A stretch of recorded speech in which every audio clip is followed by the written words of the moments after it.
गेल्या 15 दिवसापासून विजय चौधरी यांनी नेते, कार्यकर्ते, पदाधिकारी यांच्याशी मोबाईलवरती जे संभाषण केलं त्याच्या ऑडिओ क्लिप गेल्या 15 दिवसापासून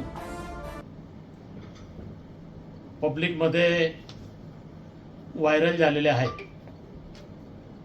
भारतीय जनता पार्टीचे पदाधिकारी आणि कार्यकर्ते गेल्या अनेक दिवसापासून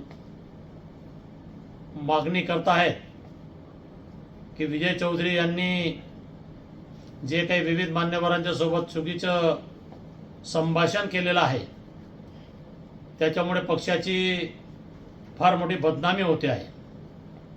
मी नंदुरबारचा जिल्हा प्रभारी असल्यामुळे माझ्याकडे सुद्धा नंदुरबारचे लोकप्रतिनिधी असतील, पदाधिकारी असतील, कार्यकर्ते असतील, त्यांनीही विजय चौधरींवर पक्षविरुद्ध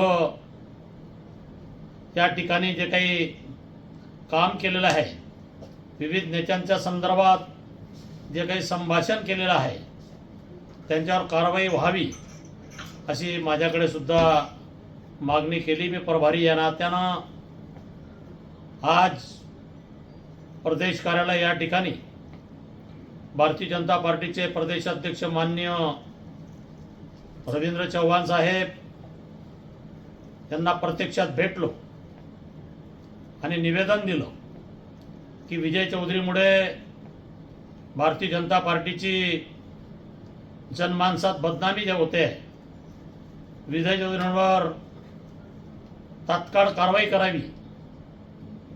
विजय चौधरी पक्षामध्ये राहणं पक्षाच्या हिताच्या दृष्टीने योग्य राहणार नाही, म्हणून विजय चौधरी यांना भारतीय जनता पार्टीतनं तात्काळ काढण्यात यावं अशी मी लेखी निवेदनाद्वारे मागणी केली. प्रसंगी माझ्यासोबत नंदुरबार जिल्ह्याचे पदाधिकारी, प्रमुख मान्यवर देखील उपस्थित होते.